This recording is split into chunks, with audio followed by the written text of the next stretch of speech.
ఇప్పుడు ఇక ఏం చెప్పాలన్నా నీకు నా బాధ. నేనేమంటున్నా అంటే అనుచితమైనటువంటి వ్యాఖ్యలు ఒక ఇంటి ఆడబిడ్డగా నా మీద చేస్తే యావత్ తెలంగాణ బాధపడి అనేక మంది ఎక్కడికక్కడ డైరెక్ట్గా రియాక్ట్ అయినారు. మరి ఏమైందో ఏమో నాకు తెలియదు, కానీ బీఆర్ఎస్ పార్టీలో ఉన్న అన్నదమ్ములకు వాళ్ళు మాత్రం ఎవరు రియాక్ట్ కాలేదు. ఎందుకు కాలేదు అన్నటువంటి విషయం ఒకటి ఆలోచించాలి. రెండు, మీ అందరికీ తెలుసు నేను ఎప్పుడు కూడా నిర్దిష్టమైన సమాచారం లేకుండా మాట్లాడను. ఇవాళ నేను చాలా నిర్దిష్టమైన సమాచారంతో చెప్తున్నా. ఆ వ్యాఖ్యల వెనుక ఒక బీఆర్ఎస్ పెద్ద నాయకుడి హస్తం ఉన్నది. అందుకనే బీఆర్ఎస్ పార్టీ నాయకులు ఎవరు కూడా రియాక్ట్ కాలేదని చెప్పి నేను బలంగా నమ్ముతా ఉన్నాను. ఆ కుట్రలు చేసిన పెద్ద నాయకులు ఏమనుకుంటున్నారంటే నా దగ్గర ఎవరో 10 మందిని పెట్టి నా దగ్గర జరిగే అంశాల సమాచారం ఎప్పటికప్పుడు తీసుకుంటున్నామని చావు తెలివితేటలు ప్రదర్శిస్తున్నారు. కానీ ఆ బాగా పెద్దగా ఉన్న నాయకుడికి అర్థం కావాల్సింది ఏంటంటే అక్కడేం జరుగుతుందో కూడా నాకు సమాచారం వస్తూనే ఉంటుంది. సో మీరు ఏ టైంలో ఎవరిని కలిశారు, నా మీద వ్యాఖ్యలు చేయడానికి మీరు ఎవరిని ప్రోత్సహించారు, మీరు ఎంత కింద స్థాయికి దిగజారి ఒక ఆడబిడ్డ మీద అటువంటి వ్యాఖ్యలు చేయించారు, ఇవన్నీ కూడా నేను చూస్తున్నా, గమనిస్తున్నా. నేను బలంగా కర్మ సిద్ధాంతాన్ని నమ్ముతున్నా. నేను మళ్ళీ చెప్తున్నా, ఇవాళ మీరు నన్ను ఒంటరి చేసి ఏదో చేయాలని అనుకోవచ్చు, నా మీద ఇటువంటి వ్యాఖ్యలు చేపించి శునకానందం పొందొచ్చు టెంపరీగా, కానీ దేవుడు అనేవాడు ఉన్నాడు. ఖచ్చితంగా అది మీకు తిరిగి కొట్టే సమయం వస్తుంది. ఒకటి. రెండు ఒక లిల్లీపుట్ నాయకుడు నల్గొండలో బీఆర్ఎస్ పార్టీని నాశనం చేసిన ఒక లిల్లీపుట్ నాయకుడు ఆమెవరు ఈమెవరు అని మా గురించి మాట్లాడుతూ ఉన్నారంటే మరి ఆయనకు ప్రోత్సాహం ఇస్తున్నది ఎవరో కూడా ప్రజలు ఆలోచించుకోవాలి. ఇవాళ నల్గొండ జిల్లాలో ఒక సీటు కూడా రాలే. ఆయన సీటు సావు తప్పి కన్నులొట్టవైన చందంగా చివరి నిమిషంలో అనుకోకుండా గెలిచినటువంటి సీటు. ఎన్నడూ ప్రజా ఉద్యమాలు చేయలే. కేసీఆర్ గారు లేకపోతే మరి నువ్వెవరు, అది కూడా ఆలోచించుకోవాలి కదా. కేసీఆర్ గారు లేకపోతే బీఆర్ఎస్ పార్టీలో ఉన్న ఏ నాయకుడైనా ఎవరు? ప్రజలకు మనందరినీ పరిచయం చేసింది కేసీఆర్ గారే కదా. మనలో మనం కన్ఫ్యూజన్ ఉన్నప్పుడు ఇష్టం వచ్చినట్టు మాట్లాడుకోవచ్చా? ఈ లిల్లీపుట్ నాయకుడు మాట్లాడంగానే ఇంకో చిన్న పిల్లగాడు నిన్నగాక మొన్న మా పార్టీలోకి వచ్చిన వాళ్ళు కూడా ఎటుపడతట్టు మాట్లాడు. అసలు ఎవరు మీరు? మీకు తెలంగాణ ఉద్యమంతో సంబంధం ఏంది? బీఆర్ఎస్ అధికారంలోకి వచ్చినాక బీఆర్ఎస్లోకి వచ్చి పదవులు పొంది ఉల్టా నా మీదనే మాట్లాడతారా మీరు? మేము ఉద్యమం చేసిందే మీ మీద కదా. చిన్న పిల్లగానిలా ఉండు బాబు. నువ్వు పెద్దవాళ్ళ విషయాల్లో తలదూర్చకు, తెలియని విషయాల్లో అసలే తలదూర్చకు. నీ వెనకాల చాలామంది ఉన్నారు అని అనుకుంటున్నావేమో.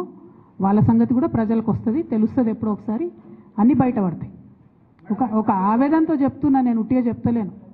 రాజకీయం చేయొచ్చు, కానీ ఇంత నీచంగా ఒక ఇంటి ఆడబిడ్డ మీద ఇటువంటి మాటలు మీరే అనిపించి స్పందించకుండా ఉంటారా? తెలంగాణ ప్రజలు ఊరుకోరు, నేను చెప్తున్నా.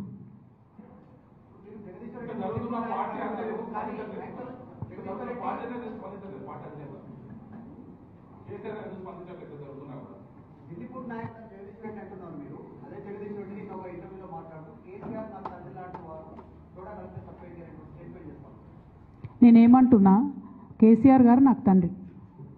వారికి నేను అంతరంగికంగా రాసినటువంటి ఉత్తరాన్ని బయటపెట్టి మొత్తం పార్టీలో జరుగుతున్న అంశాలన్నీ బహిర్గతం చేసింది ఎవరు? ఇయాల ఆ అంశాలన్నీ బహిర్గతం చేసి నన్ను మాట్లాడడానికి ఫోర్స్ చేసి ఇప్పుడు మళ్ళీ దాని చుట్టూ ఇట్లాంటి డ్రామాలు ఆడుతున్నటువంటి వాళ్ళు ఎవరు? ప్రజలకు కూడా తెలుస్తుంది తప్పకుండా. కానీ ఒక మన పార్టీకి సంబంధం లేని, బీఆర్ఎస్ పార్టీకి సంబంధం లేనటువంటి వ్యక్తి చేత మన పార్టీ నాయకులే ఊతమిచ్చి నా మీద ఆ వ్యాఖ్యలు చేయించారనడానికి నా దగ్గర వందలాది ఆధారాలు ఉన్నాయి. ఖచ్చితంగా అది టైం వచ్చినప్పుడు బయటపడుతుంది, ప్రజలకు కూడా అర్థమవుతుంది. కేసీఆర్కి బద్ద శత్రువులుగా వ్యవహరిస్తున్న వాళ్ళు, కేసీఆర్ క్యారెక్టర్ను అసాసినేట్ చేయాలని చెప్పి దశాబ్దాలుగా ప్రయత్నం చేస్తున్న వాళ్ళు,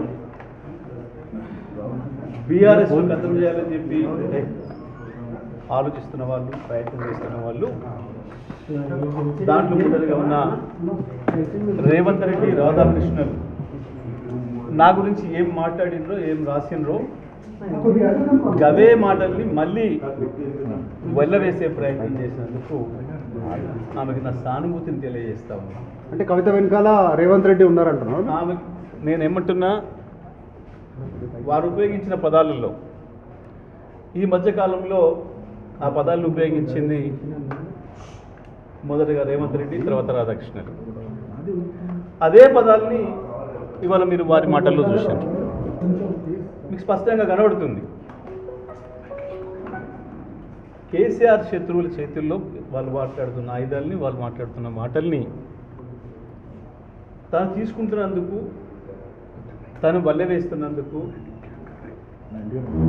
అవి వాడుతున్నందుకు నేను అందుకు సానుభూతి తెలియజేస్తాను. నల్గొండ జిల్లాలో పార్టీ నాశనం అయ్యారు, నల్గొండ జిల్లాలో పార్టీని నాశనం చేస్తారు. నేనేమంటున్నా, ఓకే, నల్లగొండ జిల్లాకు సంబంధించి 25 సంవత్సరాల కాలంలో జరిగిన ఉద్యమాలన్నిటికీ, వచ్చిన విజయాలన్నిటికీ నాదే బాధ్యత, నేనే కారకుణ్ణి అని కనుక వారు భావిస్తే ఈసారి జరిగిన ఓటమికి కూడా నేనే బాధ్యత వహిస్తా. నాకేం భయం లేదు. తప్పకుండా గెలుపు మాత్రమే నాది, ఓటమి నాది కాదని పారిపోయేవాడిని కాదు నేను. గెలుపుకు నేనే బాధ్యుని అయినప్పుడు ఓటమి కూడా నేనే బాధ్యుని, ఓటమికి నేనే బాధ్యుని అయినప్పుడు గెలుపు కూడా నేనే బాధ్యుని. 2001 నుంచి ఇప్పటి వరకు జరిగిన నల్గొండ జిల్లాలో జరిగిన ఉద్యమాలన్నిటికీ, గెలుపడంలన్నిటికీ నేను బాధ్యుని, అందులో నాకేం సందేహం లేదు. నేను ఒక్కరిని మాత్రమే కాదు, తప్పకుండా పార్టీ అనేది గొప్పది, పార్టీ అనేది పెద్దది. మన గెలుపోవడంలకు అన్నిటికీ పార్టీ ఉంటుంది తప్ప మనం వ్యక్తులుగా ఏదో చేస్తామని అనుకుంటే అది వాళ్ళ భ్రమ. కొంతమంది తమకు తాము ఎక్కువ ఊహించుకొని ఏదేదో అయిపోతారు. కానీ నేను అట్లా అయిపోయింది కాదు.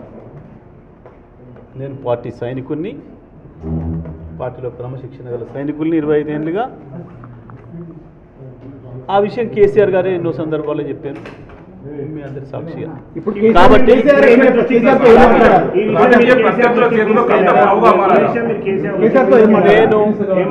నేను కేసీఆర్ గారిని ఈ మధ్యకాలంలో దాదాపు ఒక 50 సార్లు కలిసిన, 15-20 రోజులు పూర్తి కాలం గడిపిన. ఏ ఒక్క క్షణం కూడా మా మధ్యన ఈ చర్చ రాలే, ఈ ప్రస్తావన రాలే. దీనికి అదే విషయాన్ని మీడియా మిత్రులు అడిగినప్పుడు చెప్పిన, ఒక సెకండ్ కూడా మా మధ్యన ఈ చర్చలు రాలేదు. అందుకే మీరు ఆమె గురించి ఏమడిగినా అది వృధా తప్ప ఇంకోటి కాదు. నిమిషం సమయం కూడా మేము దాని గురించి కేటాయించలేదు. నిమిషం సమయం కూడా వృధా అనే మాట చెప్పిన తప్ప నేను ఇంకోటి చెప్పలేదు. కేసీఆర్ దగ్గర నేను ఏం మాట్లాడిను అది రాలేదు కాబట్టి చెప్పిన. నేను దాంట్లో ఏం పెద్ద ఆశ్చర్యం ఏం లేదు, దాంట్లో మాట్లాడకూడదు ఏం లేదు, లేకపోతే అన్పార్లమెంటరీ లేదు, ఇంకొకటి లేదు. కేసీఆర్ గారి గురించి వెళ్ళి కేసీఆర్ దగ్గర మేమేం మాట్లాడినాం అదే చెప్పాను. బనకచెర్ల గురించి మాట్లాడినాం, కాళేశ్వరం నీళ్ళ గురించి మాట్లాడినాం, ఎరువుల గురించి మాట్లాడినాం, దెబ్బతింటున్న వ్యవసాయ రంగం గురించి మాట్లాడినాం, ఎట్లా కాపాడుకోవాలి నీళ్లను, గోదావరిని, బనకచెర్ల విషయంలో ఎట్లా ముందుకు పోవాలి, ఏ రకంగా దాన్ని ఆపాలి, ప్రజా ఉద్యమాల పట్ల ఎట్లా నిర్మాణం చేయాలి, కోర్టుల ద్వారా ఎట్లా ఆపాలి, గీ తపన తప్ప మాకు గీ ప్రయత్నం తప్ప కేసీఆర్ గారి దగ్గర ఇంకా ఏ చర్చ రాలేదు.